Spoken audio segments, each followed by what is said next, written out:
Good morning, guys. In today's video, I'm going to show you how we collect our sap and turn it into beautifully finished maple syrup. Thank you for joining us again, guys. This is part 2 of the 3-episode series about maple syrup. In this episode, I'm going to show you every step from starting the fire to finishing the maple syrup and tasting it. If you want to see how we set up this evaporator, please check out our other evaporator setup video before we start boiling. One of the most amazing things about doing maple syrup is that on top of getting such a beautiful product, you get to really enjoy the process by enjoying nature and spending the most beautiful spring days outside.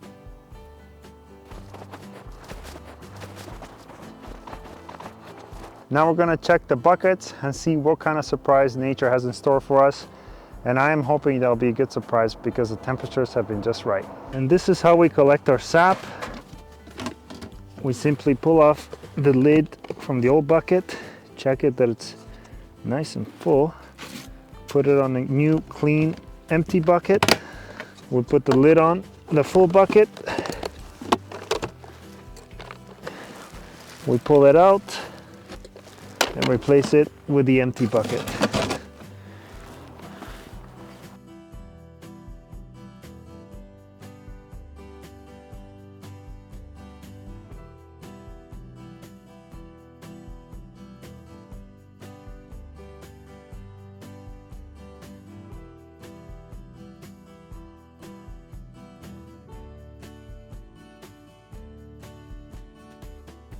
When we have 2 half-full buckets, we normally just combine it into one full one and then leave the previous bucket where it was. As you can see, this bucket system is really easy because you simply take off and swap out the lid and carry the full buckets out with you.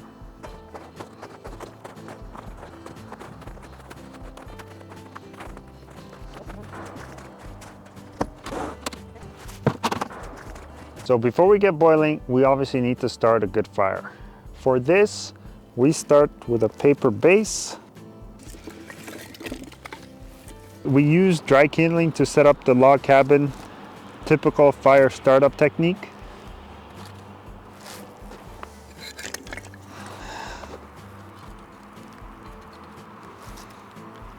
We make sure we have very dry pieces. And we're ready to light it up. Now we light up the paper underneath the kindling and hopefully it fires right up.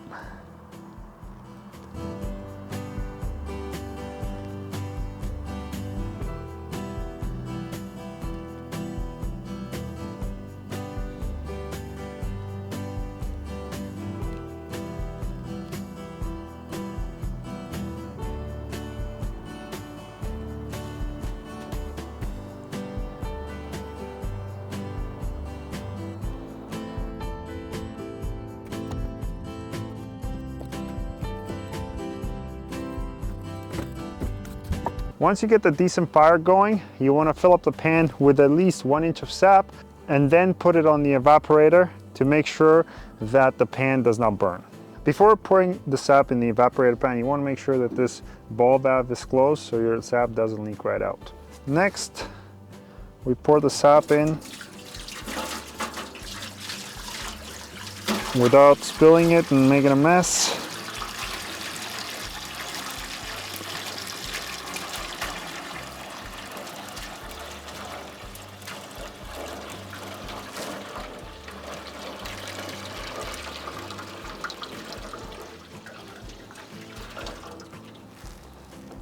One of these buckets normally fills up the pan up to 1 inch. And now we're ready to put the pan on the evaporator and get boiling.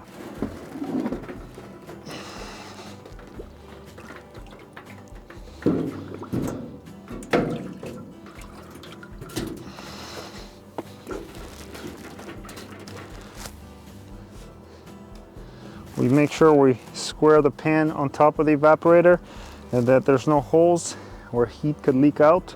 You want all the heat on the underside of the evaporator pan. So it is best to keep an eye on the fire and load it up to the max to make sure that you keep up the heat as much as possible. Now we just need to wait for the sap to start boiling. It is also a good time for you to go grab a coffee and reward yourself for all the hard work that you've done today. Some people say to throw the ice away, some people say not to throw the ice away. We keep our ice because we find that we get better production that way. But let us know in the comments what you do with your ice if you collect sap. The other thing we like to do is stack up the wood that we're about to burn right beside the evaporator as it heats it up real nice, and then make sure that it's super dry.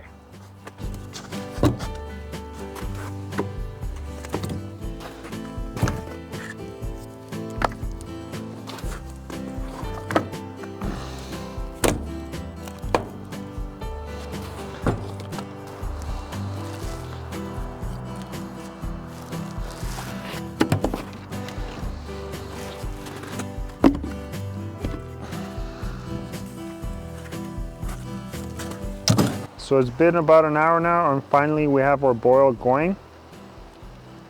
We just need to watch this carefully and keep adding wood as needed to make sure that we don't lose our boil, and look out for smaller bubbles, or what's called a rolling boil, which is the most efficient way for the sap to be evaporating.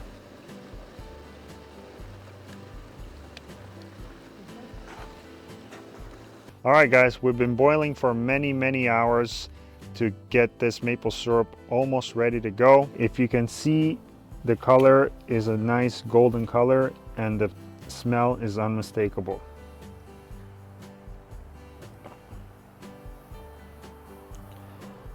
This is the state of the syrup when we drain it out of the pan and we start the finishing process. Before we start the finishing process, I'm going to show you all the tools you will need to make the almost finished sap into maple syrup. We start with a candy thermometer. These are really cheap, about $7. You can buy them really anywhere. We have a hot plate. We use an induction style just because we find that it boils faster.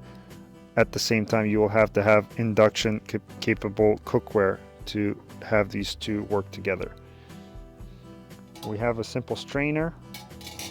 We have some cheesecloth, which will be our primary filter. We have a felt cloth, which will be our secondary filter. And we have our collection bucket. Now finally, this is going to be our finishing pot that we're going to place on the hot plate. So to prep the secondary filter, we fold it over the collection bucket.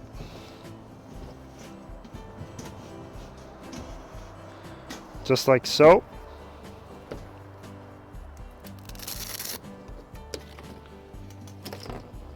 We wrap the strap around that has Velcro to make sure that when the sap goes in it, the filter stays at its proper location.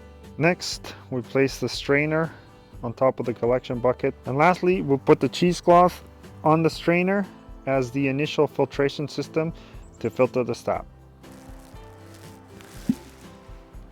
Next, we put the collection bucket right underneath the spout, and then we open up the ball valve and start draining the pan into the collection bucket.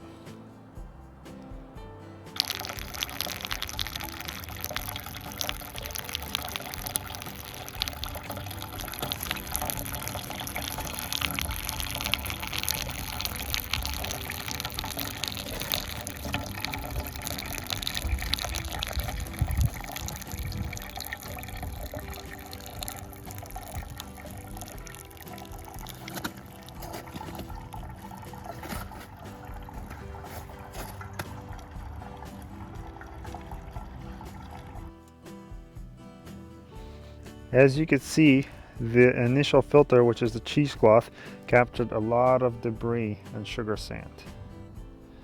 Additionally, the secondary filter also ended up capturing a lot more debris that's finer and sugar sand.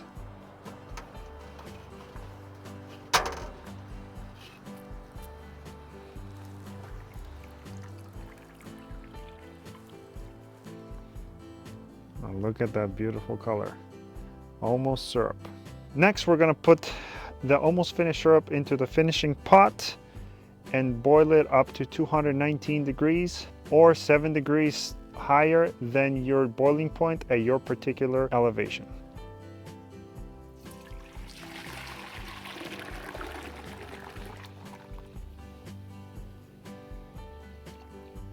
Next, we're gonna fire up the hot plate and let it boil.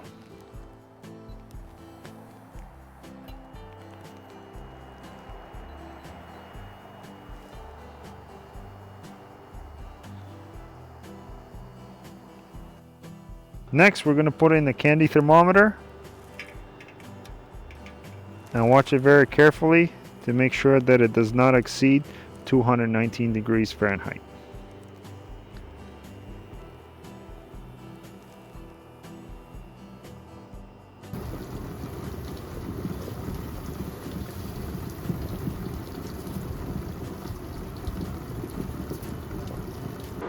Alright guys, we now have maple syrup.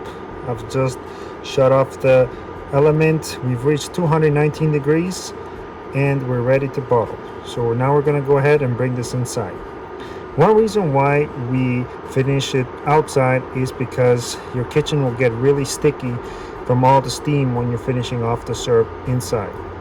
Don't ask me how I know this, but I got in trouble the first time I did it. Alright guys, welcome to the Timberstone Ranch kitchen. Now we're ready to bottle the maple syrup, which is my favorite part of the process.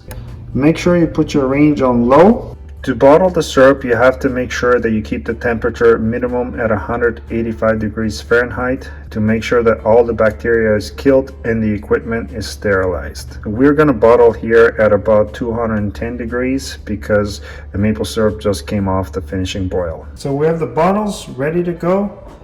We have the stainless steel funnel on top.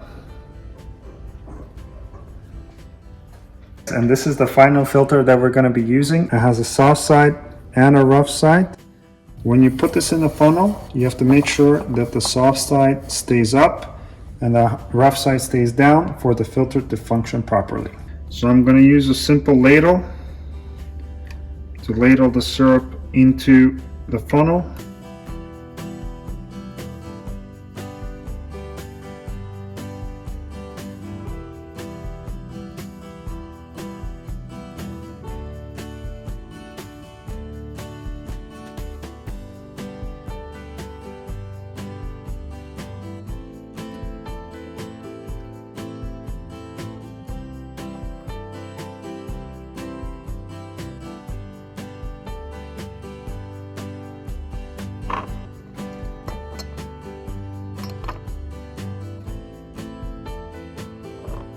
We then grab the bottle, put the cap on real tight.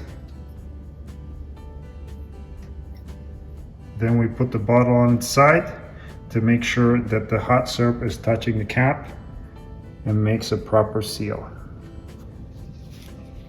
Also try to make sure that there is no bubbles adjacent to the cap. That looks beautiful.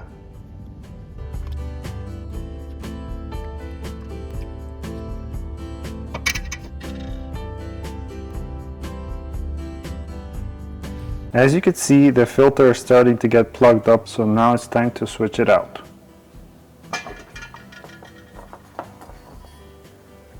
We're going to replace it with a new filter.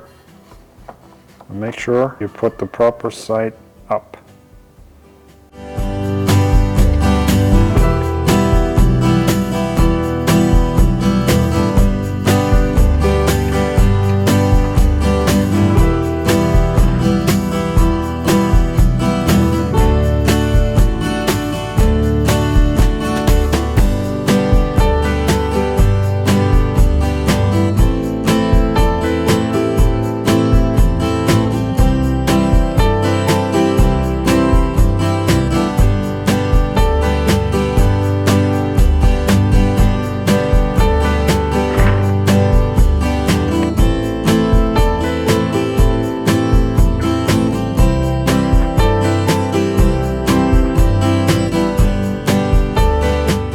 Here's our maple syrup all finished and bottled up. It looks amazing. What a beautiful color that is. We made about 2 liters today, so I'm really happy about that, and I'm looking forward to making more tomorrow. Now we're gonna taste a little bit of syrup that's left over. This is for the chef to sample.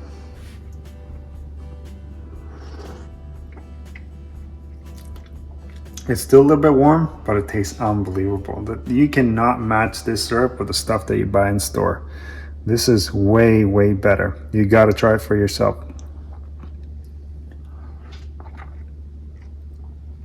If you have some maple trees in your property, I would highly recommend you tap them and make your own syrup because you will not regret it.